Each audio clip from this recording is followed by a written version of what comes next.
வணக்கம் நண்பர்களே.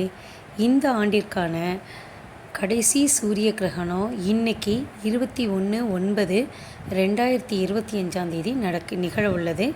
இரவு 11 மணிலேருந்து 3:23 வரைக்கும், அதிகாலை 3:23 வரைக்கும் நடைபெறும்னு சொல்கிறாங்க. ஆனால் சந்திர கிரகணத்தை போல் சூரிய கிரகணத்தை இந்தியாவில் நம்மளால் பார்க்க முடியாது. ஆஸ்திரேலியா, அண்டார்டிகா, பசிபிக் பெருங்கடல், அட்லாண்டிக் பெருங்கடல் பகுதியில் இருக்கிறவங்களால தான் பார்க்க முடியும். சூரியனுக்கும் பூமிக்கும் இடையில் நிலவு வரும்போது சூரிய கிரகணம் ஏற்படும்.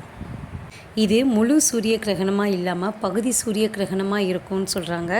சூரிய கிரகணத்தை வெறும் கண்களால் பார்க்கக்கூடாது. எந்த கிரகணமாக இருந்தாலும் கர்ப்பிணி பெண்கள்லாம் ரொம்ப பாதுகாப்பாக இருக்கணும். எந்த வேலையும் செய்யாமல் ரெஸ்ட் எடுக்கிறது தான் அவங்களுக்கும் நல்லது, குழந்தைக்கும் நல்லது. இந்த கிரகணமும் நைட்டு வர்றதால நமக்கு பெரிய அளவில் பாதிப்பு எதுவும் தெரியாது. ஏன்னா நம்ம எல்லாருமே படுத்து தூங்கிடுவோம். அதே மாதிரி காலையில் எழுந்திரிச்சு குளித்து மொழிவிட்டு எப்போதும் போல் பூஜை அறையில் ஒரு விளக்கு ஏற்றி சாமியை கும்பிட்டுட்டு நம்ம வேலையை தொடங்கலாம். நல்லதே நடக்கும். ஓம் நம சிவாய.